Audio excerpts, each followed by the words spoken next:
আসসালামু আলাইকুম রহমতুল্লাহি ওবরকাতুহু। অতি দুঃখের সাথে কথাটা বলতে চাচ্ছি। আজকে মনে হয় মেবি বেশ কিছুদিন যাবৎ একটা পুরো বাংলাদেশে রঙ্গমঞ্চ চলছে।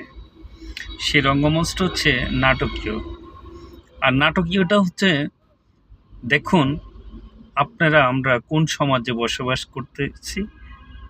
শুধুমাত্র রাজনীতিক বড় দল যার যার ব্যক্তিত্ব হাসিল করার জন্য খোদ সৃষ্টিকর্তার সাথে, মহান রবের সাথে প্রতারণা এবং বেইমানি করে যাচ্ছে একটা শ্রেণীর, একটা পক্ষের মানুষ।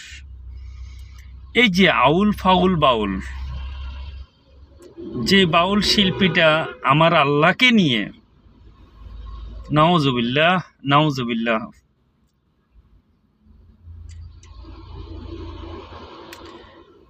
যে আল্লাহর মুখের সাথে আল্লাহকে বিশ্রী ভাষায়, আমাদের মানে বাংলা ভাষায় বলতে গেলে পাছার সাথে তুলনা করছে।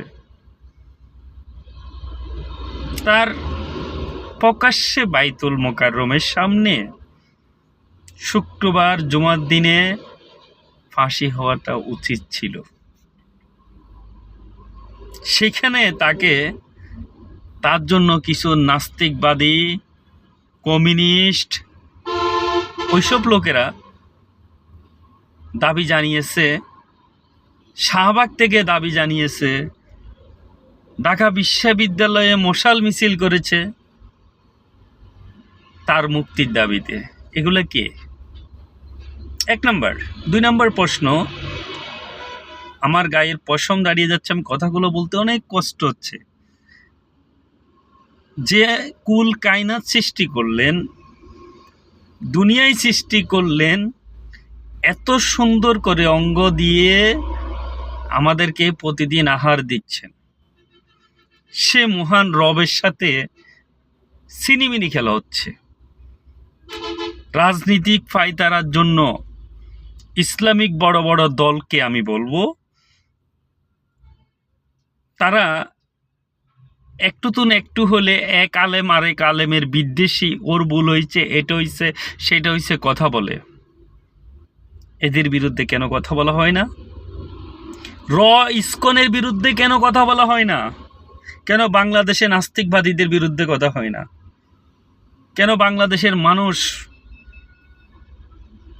নিজের ব্যক্তিত্ব হাসিল করার জন্য, রাজনৈতিক পায়তারা করার জন্য, আমি বিশেষ করে ইসলামিক দলগুলোকে মিন করে বলছি, আমি আনমিউট করব না। আমি বলতে চাচ্ছি, আমার যতটুকু প্রতিবাদ করা দরকার, আমার পশম দাঁড়িয়ে যাচ্ছে। আমি যদি সামনে পেতাম তাকে আমি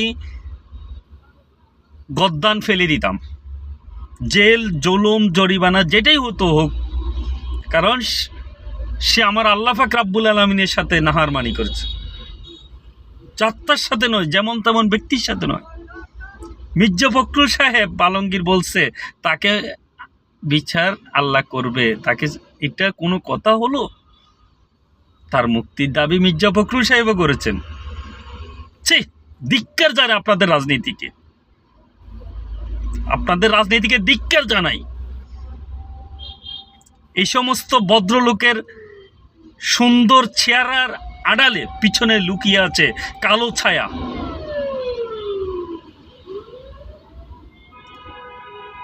এই আউল ফাউল বাউলের জন্য একটা নাস্তিকবাদী মহিলার মতো খোপা বেঁধে চুল রাখা এই লোকের জন্য মানুষ রাস্তায় নামে।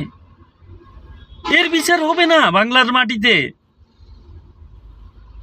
কিসের ইসলাম কান্ট্রি দেশ? কিসের মুসলমান দাবি করেন আপনারা? আমরা কিসের মুসলমান দাবি করি? ইমানও তো নেই।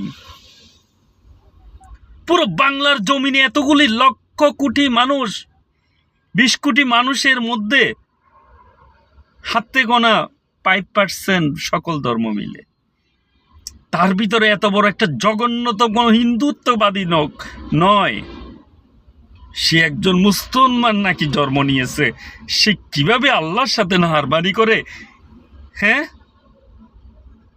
আল্লাহর বিরুদ্ধে কথা বলে? আমি বুঝলাম না। এই রাজনৈতিক বড় বড় দলগুলা মন্দির পাহারা দিল, বৌদ্ধদের মন্দির ভাড়া দিল, বৌদ্ধদেরকে পাহারা দেওয়ার পরে বিভিন্ন পূজা মণ্ডপে গিয়ে তাদেরকে ইসলামিক দৃষ্টি থেকে, ইসলামিক রাষ্ট্রের আইনের, ইসলামিক ব্যাপার, ইসলামিক স্কলারদেরকে বলছি, এটা কি জুমার মিম্বার খুতবা থেকে ইমামেরা পর্যন্ত কথা বলতে পারলো না? এটার জন্য কি বাংলাদেশে কোনো আইন নেই? স্বয়ং সৃষ্টিকর্তার সাথে বেয়াদবি, আল্লাহ রসুলের সাথে বেয়াদবি করে যাচ্ছে, কোনো বিচার নেই, নিয়ে যায় জেলখানায়, কিছুদিন পরে তাদের জন্য উকিল মুক্তার দাঁড়িয়ে আবার বের করে নিয়ে আসে। কোন দেশে বসবাস? এমনটা আরব কান্ট্রিতে খারাপ মানুষ, আরব কান্ট্রির লোকেরা খারাপ মানুষ নাকি আমরা বলে থাকি, সে এমনটা আরব কান্ট্রিতে করুক। ওমর রাদিয়াল্লাহু তাআলার মতো তলোয়ারি দিয়ে সাথে সাথে প্রকাশ্যে সবার সামনে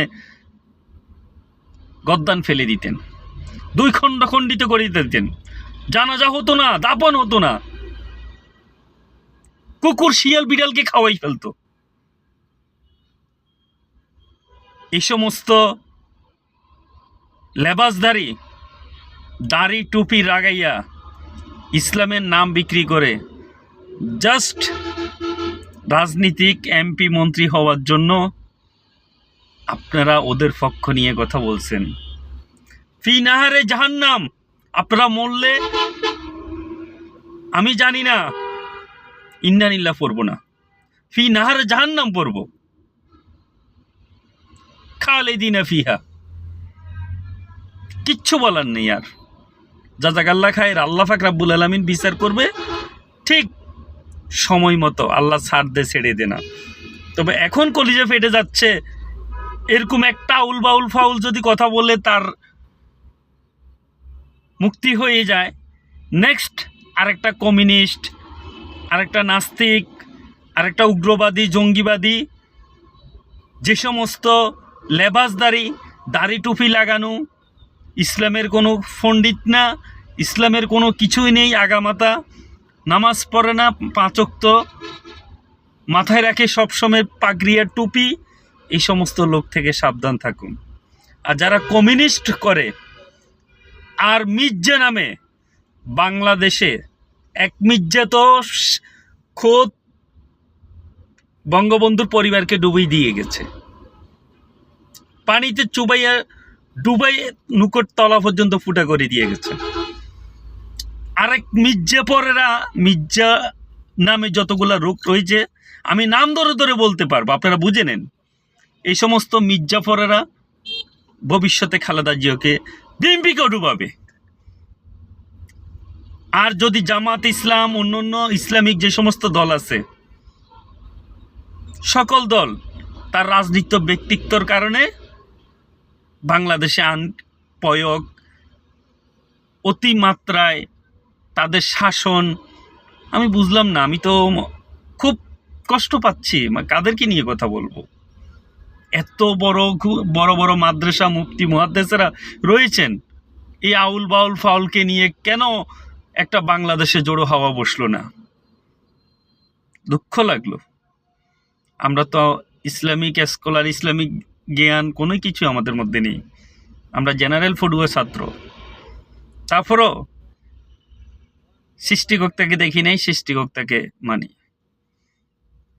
হযরত মুহাম্মদ সাল্লাল্লাহু আলাইহি ওয়াসাল্লামকে দেখি নাই, বিশ্বনবীর সহিহ তরিকা সুন্নত অনুযায়ী চলার চেষ্টা করি। আমার নবীকে নিয়ে, আল্লাহকে নিয়ে, আল্লাহ রসুলকে নিয়ে যদি কোনো প্রকারে কটূক্ত করা হয়, এটার জন্য আইন যদি না হয়, খুব শীঘ্রই মাঠে নামব, যা হওয়ার হবে মাঠে নামব ইনশাল্লাহ, এটাই প্রতিজ্ঞা করব। আর এ সমস্ত লোকদেরকে ভোট দিয়ে ঈমান নষ্ট করব না। ভোটটা এবার তরুণদের হয়ে যাক। এনসিপির ছোট ছোট বাচ্চারা তাদের মতো ওই যে আমরা সন্তান যেমন এই সমস্ত বুজ্জাদেরকে, বুড়া ব্যক্তিদেরকে ভোট না দিয়ে এই ছোট ছোট বাচ্চাদেরকে সংসদে বসিয়ে দেওয়া উচিত। ইনশাল্লাহ ভালো চালাতে পারবে দেশ, আইন শাসন সব থাকবে। তরুণ যুবকের আসতে হবে এগিয়ে। আমি সেই জন্য ধিক্কার জানাই যে সমস্ত আজ পর্যন্ত এই বাউলকে সাপোর্ট করছেন, যে সমস্ত লোকেরা এটার প্রতিবাদ করেন নাই। সোশ্যাল মিডিয়াতে সবাই, ফেসবুকে এত ভাইরাল হন, এত বেশি ভালোবাসা তিক্ত, মানে কি বলবো, ভালোবাসার অভাব নেই। মাহাত্মটা কোথায় আমি বুঝি না, কিন্তু ভালো মানুষগুলো সবগুলো ফেসবুকে দেখা যায়, কিন্তু বাস্তবে আড়ালে কাউকে দেখা যায় না, প্র্যাকটিক্যাল দেখা যাচ্ছে না কাউকে। ধিক্কার জানাই, আবারও বলছি, আমার আল্লাহ পাক রব্বুল আলামিনের সাথে বেয়াদবি এটা কোনো প্রকারে কাম্য নয়। আমার এলাকায় আরেকটা লোক, আমি নাম বলবো না, আজ হোক কাল হোক প্রতিবাদ করেই যাব, ওটা আমি দৃষ্টান্তমূলক শাস্তি চাইব, নয়তোবা তার বিরুদ্ধে মামলা করব, নয়তোবা তাকে এখনও খুঁজতেছি, পাচ্ছি না। সে একদিন আমার সামনে রাত 10টায় আমি বাড়ি যাচ্ছি, ও দোকান বন্ধ, একটা বিজনেস করে দোকান বন্ধ করে যাচ্ছে। সে বুদ্ধিশের লোক, বড়ুয়া, আমি ডাইরেক্ট নাম বলছি। যখন বৃষ্টি একটুখানি হঠাৎ করে আসলো, কয়েকটা ফোঁটা এসে আবার ঠাস করে চলে গেল, তখন বলল যে আল্লাহ মুতি দিছে। নাউজুবিল্লাহ, নাউজুবিল্লাহ, নাউজুবিল্লাহ। ওই কাপেরের বাচ্চাটাকে আমি এখনো পাইনি। এই ধরনের লোক অহরহ বাংলাদেশে রয়েছে, শুধু জিলাপির মতো পেস্ট কুড়িয়ে যে কোনো প্রকার একটা হট্টগোল বাজিয়ে দিয়ে দেশটাকে অস্থিরতাশীল করে, আর মানুষের সাথে, আল্লাহর সাথে সাংঘর্ষিকগুলো বাজানো মানে কি, ইসলাম বিরোধিতা সারা জীবন করে আসছে, কিয়ামত পর্যন্ত করতে থাকবে। তবে আমি বলবো, সকল কিছুর উপরে ইসলাম, সকল কিছুর উপরে আল্লাহ, রসুলের উপরে দুনিয়াতে কিচ্ছু নেই। আল্লাহ পাক রব্বুল আলামিন কুল কায়নাত সৃষ্টি করেছেন নবী করিম সাল্লাল্লাহু আলাইহি ইসলামের জন্য, আর সেই নবীর উম্মত হয়ে আমরা আল্লাহর জন্য কিছু করতে পারলাম না। দুঃখজনক, দুঃখজনক, দুঃখজনক। আর কিছু বলার নেই, বাকিটা আপনারা বুঝে নেন প্লিজ।